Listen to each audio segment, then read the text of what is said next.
Taking a look at the foot and the ankle, what I want to make sure with this section is that everybody really has a thorough knowledge and thorough understanding of the ankle and the foot, not only from a structural standpoint, but from a biomechanical and dynamic standpoint.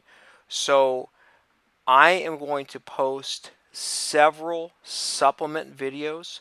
We're also going to do a lot of work on Blackboard Collaborate on how the foot and the ankle move, the muscles and the osteology that allow that motion to happen, the forces that make that motion happen, and then how our foot and our ankle play into the motion at our knee and at our hip.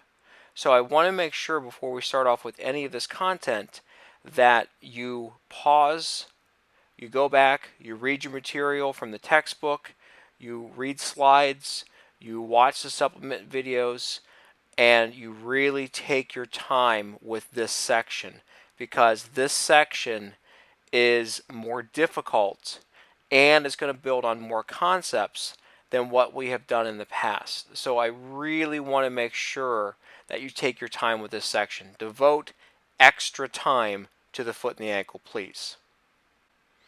So general considerations when we take a look at the foot and the ankle.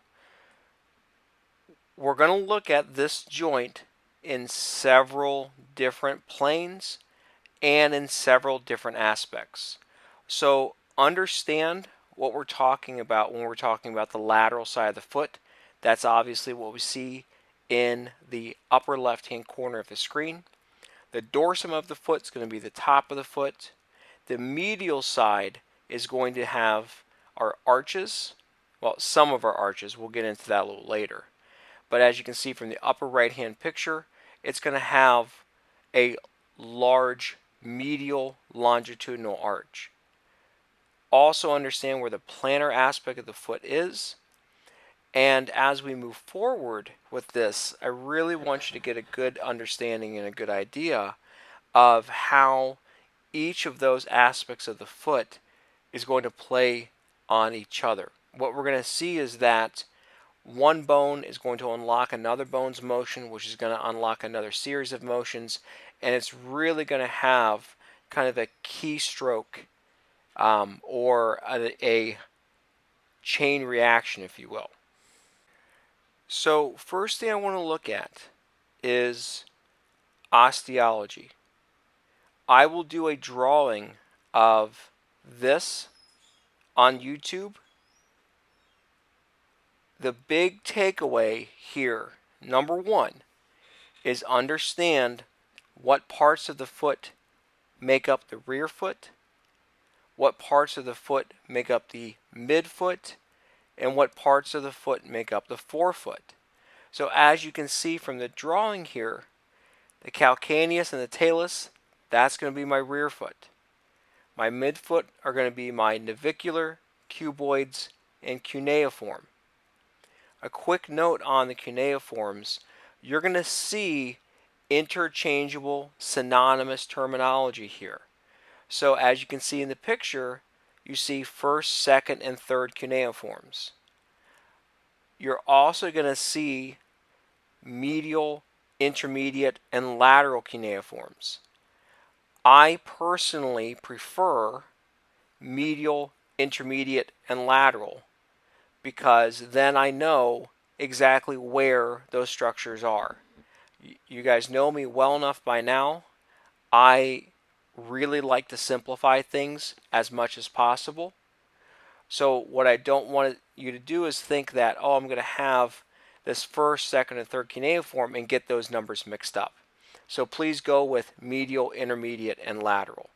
But definitely know all your bones, know where they're located, because that's going to really play into what we do both in this coursework and also the coursework for future classes and in your clinical careers.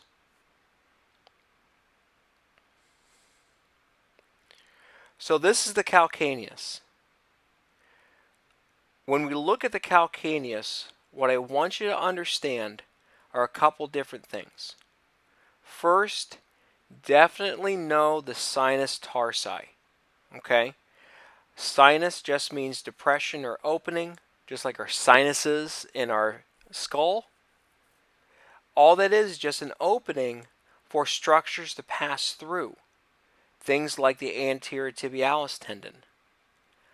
Also, other thing to note about the calcaneus here is that it has 3 different articulations with the talus, an anterior, a middle, and a posterior. That definitely plays into calcaneal and talar biomechanics. So we're going to see the talus moving on the calcaneus and the calcaneus moving on the talus. And since we have 3 different articulating surfaces, that definitely plays into both the arthrokinematics at each one of those joints, but it also plays into the arthrokinematics of the entire unit. So definitely make sure, spend some time with that. As we start building on these concepts, go back and look at this really rudimentary, simple slide. When we start talking about the talus, start looking at that slide again. Because as we move forward, what we're going to see is we're going to have a lot of moving parts on a lot of moving parts. And it can get very confusing very quickly. Again, take a look at the calcaneus. Take a look at its features. Big things to note here. Note where the tubercles are. The big one here is the sustentaculum talli. Okay? Definitely know where that is. That is a very palpable structure. And what we're going to see is those Tom, Dick, and Harry muscles that we talked about in the last unit are going to slide just distal to that. So it's definitely a structure we can palpate. It's a very good structure to be able to palpate, because obviously we're going to have a lot of attachment there of ligament. We're going to have a lot of attachment there of other structure. We're also going to use that sustentaculum talli as a landmark for a lot of the rear foot. Take a look at the talus here. Now, what we're going to see with the talus is we're going to see that the talus has a lot of convexity to it, right? That head of the talus is a very convex surface, and this superior portion, or what's commonly known as a talar dome, is going to have obviously a lot of convexity to it. So what we're going to see is that the talus is going to have this almost kind of like unlocking. It serves as a more of a pillar and more of a structure that pivots, if you will. So it is really kind of the pivot joint of the foot. But definitely understand that we're dealing with a convex surface here. Now, taking a look at the lateral view of the talus, again, understand where the articulation between the lateral malleoluses. Obviously, on the medial side, we want to make sure that we know where the articulation with the medial malleolus is as well. Understand where the navicular articulates. And then understand, if we look at the lateral view and the plantar surface, now we start seeing those articulating surfaces between the calcaneus and the talus. So this should already start giving you some clues. Okay, so that calcaneus is going to sit underneath that talus for the most part, because the calcaneus is not going to sit all the way underneath. And that's really going to start playing into the mechanics of the calcaneus on the talus. Now we're looking at a posterior view of the talus.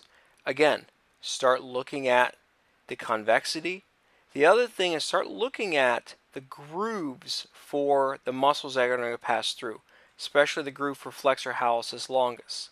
So make sure that we know and we start studying this. This is where going back on these slides is going to be very important.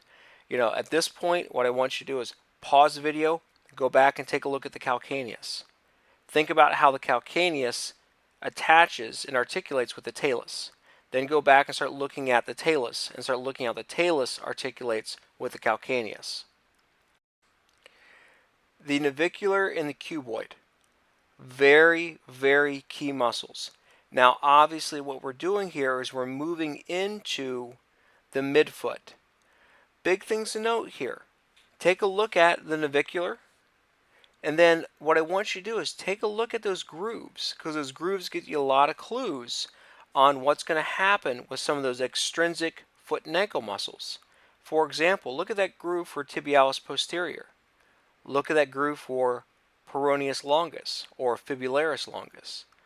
So what we have to understand is some of those muscles, tib posterior, fibularis longus, they're going to not only have an action at the ankle, but they're going to have a very significant action and function at the foot. So we have to understand where those muscles are coming from, what structures they're passing through, and where they're going to attach, because that's going to have a very high function rate. That's going to be very important on how this foot controls things like supination, pronation, these words that we hear about if we are familiar with running or athletics, because those muscles are going to have a very big job to do. They have a lot of importance with controlling those motions. So take a look at our forefoot. Forefoot, probably the easiest section of the foot. Looks just like the hand. We have metatarsals, we have phalanges. Big thing to note here, take a look at that fifth metatarsal. That's going to be the distal attachment site for fibularis brevis. Also note how those metatarsals articulate with each of the cuneiforms and the cuboid. Big things to note here. Look at that first metatarsal. It articulates with the medial cuneiform. Second metatarsal, intermediate cuneiform. Third metatarsal, lateral cuneiform. Fourth metatarsal and fifth metatarsal articulate with the cuboid. So big things to note here, because we're going to have patients come into our clinics with different fractures, different avulsion fractures. I had a guy, he had his foot crushed underneath a car one time, and we really had to get down to the nitty-gritty, if you will, on what structures, what bones, what muscles were injured, because it was such an interesting injury. Now, clinical implication here. Fifth metatarsal fractures happen a lot. You're going to see them a lot. Sometimes they are the result of kicking. Sometimes the result of having something fall on it. The other thing is sometimes you're going to see avulsion fractures from an inversion ankle sprain. So think about those muscles that evert the ankle, fibularis longus, fibularis brevis. If we overstretch those muscles, two things can happen. One is the muscle can rip, or the other is that the base of the fifth metatarsal is yanked off, and that's called an avulsion fracture. So just be aware of that. These things can happen, and be aware and think about the mechanics for how some of these injuries can occur.